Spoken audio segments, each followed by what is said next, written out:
Krugman had an interesting column today. He was mentioning, the latest buzz, the latest scandal, of course, is Jeff Sessions, our soon-to-be gone, I hope, Attorney General. How did this guy? Oh, well. Because it turns out he lied during his confirmation hearings, about the Russian officials. What's the deal here?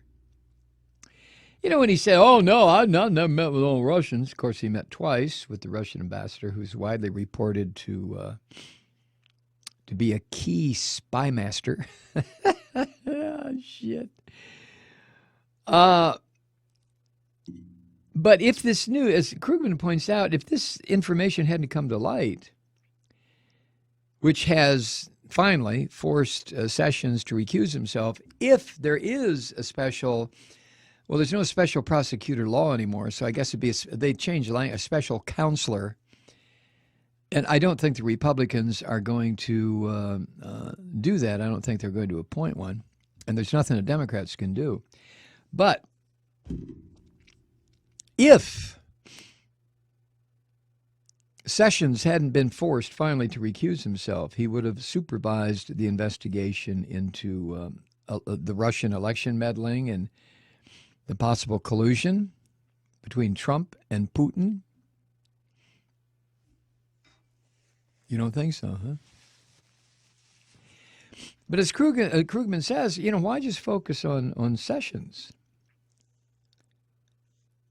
He is joined, Sessions is, in the cabinet by Scott Pruitt, the EPA administrator, who lied to Congress about his use of a private email account. Tom Price, Secretary of Health and Human Services, who lied about a sweetheart deal to purchase stock in a biotechnology company at a discount. Stephen Mnuchin, Treasury Secretary, who lied to Congress when he said that his financial firm didn't engage in so-called robo-signing of foreclosure documents that seized homes without proper consideration. There's a nice man, huh? Michael Flynn, they would have served with Flynn had he not been run out of town, National Security Advisor, after it was discovered that Flynn lied about contacts with the Russian ambassador. I tweeted the other day, if all of this was benign, all of this back and forth bullshit between Trump's people and the Russians, why do they lie about it? I mean, the only time lies like this are told is when they're being used as a cover-up. Cover-up for what? Jesus, I didn't have sex with that woman. Miss Lewinsky? Okay. But when you have this percentage of your appointees or nominees or whatever who are goddamn liars, who are going to be responsible for running big chunks of the government, then you have an administration that is out of control, is destructive, and it's going to wind up pulling this country into a world of shit that you and I can't even imagine at this point.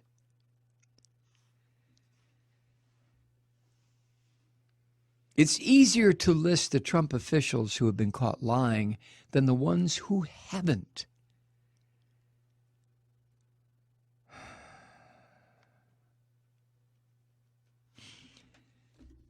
Krugman goes on, he says, critics of our political culture used to complain, with justification, about politicians' addiction to spin.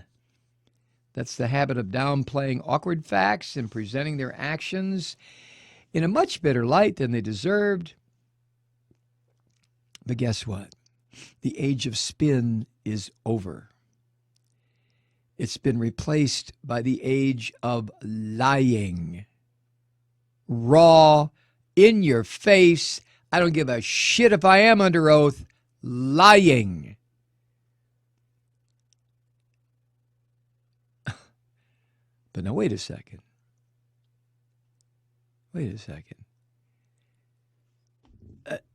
Wasn't Hillary Clinton accused of lying and lying and lying over and over and over again. Wasn't that a great big issue? And at the time, all these inquisitors.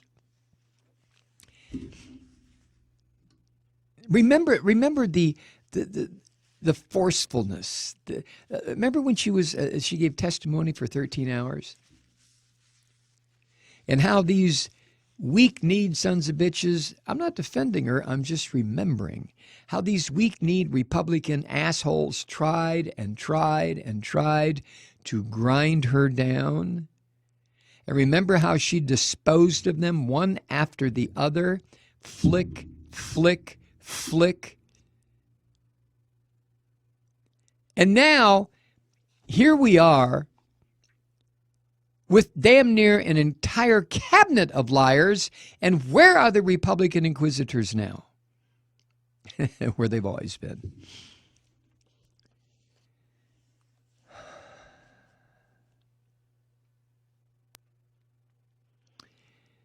As Krugman points out, the pervasiveness of lies from people Trump has decided he wants to work the U.S. government reflects the character of him.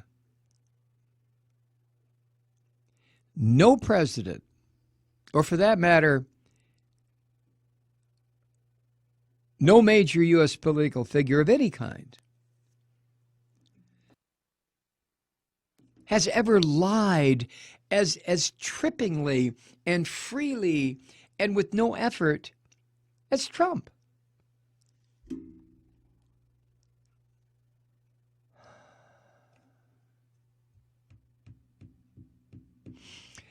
And Krugman points out something that I think we all should take to heart, me included. He says it's important not to indulge in an easy cynicism, to say that politicians have always lied and always will. What we're getting from Trump is simply on a different plane from anything we've seen before.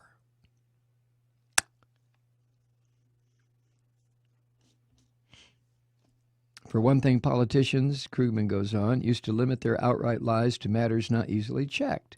Hidden affairs, under-the-table deals, shit like that. But now we have the man who ran the Miss Universe competition in Moscow 3 years ago, who declared during the campaign that I know Russia well, and then last month said, I haven't been to Russia in 10 years. I haven't called Russia in 10 years. Hello, Russia? Oh.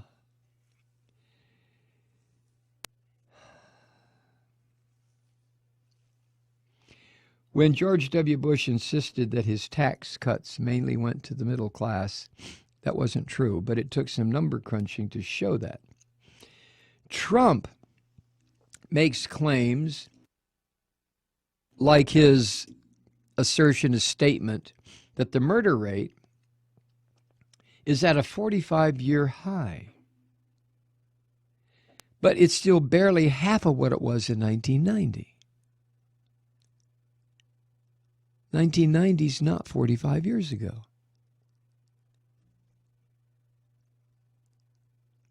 And the thing about Trump, he keeps repeating the lies. It doesn't make any difference after the proof is presented that he's a lying son of a bitch about a certain. He just keeps lying.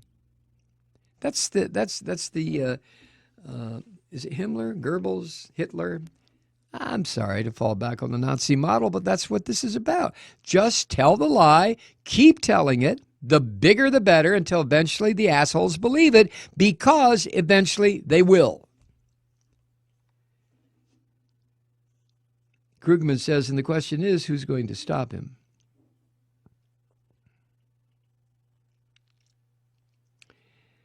He writes, the moral vacuity of Republicans in Congress and the unlikelihood that they'll act as any check on the president becomes clearer with each passing day. Even the real possibility that we're facing subversion by agents of a foreign power, and that top officials are part of that story, doesn't seem to faze them as long as they can get tax cuts for the rich and benefit cuts for the poor. Yes, indeed. Meanwhile, Republican primary election voters, who are the real arbiters when polarized and or gerrymandered districts make the general election irrelevant for many politicians, they live in a Fox News bubble into which truth never penetrates. What about the Fourth Estate? What about the press? Krugman wants to know if they're going to let us down too. He answers his own question. To be fair, the first weeks of the Trump administration have, in important ways, been glory days for journalism. One must honor the professionalism and courage of the reporters who have been ferreting out the secrets this authoritarian clique is so determined to keep. But then you watch something like the way much of the news media responded to Trump's congressional address, and you feel despair. That speech the other night was filled with lies and vile policy proposals, but read calmly off the teleprompter, and suddenly everyone was declaring that the lying son of a bitch had become presidential. Huh?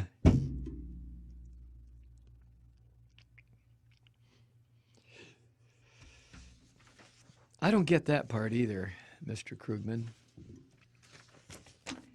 That's what I heard the next morning. I saw Mika Brzezinski on Morning Joe, just shocked about how calm Trump was and what coherent language he used and how he talked in sentences and paragraphs. And Mika was just, I mean, her attitude was almost like, well, maybe it's happened. The miracle we've all been waiting for. The conversion of Trump from a total jack-off into a president.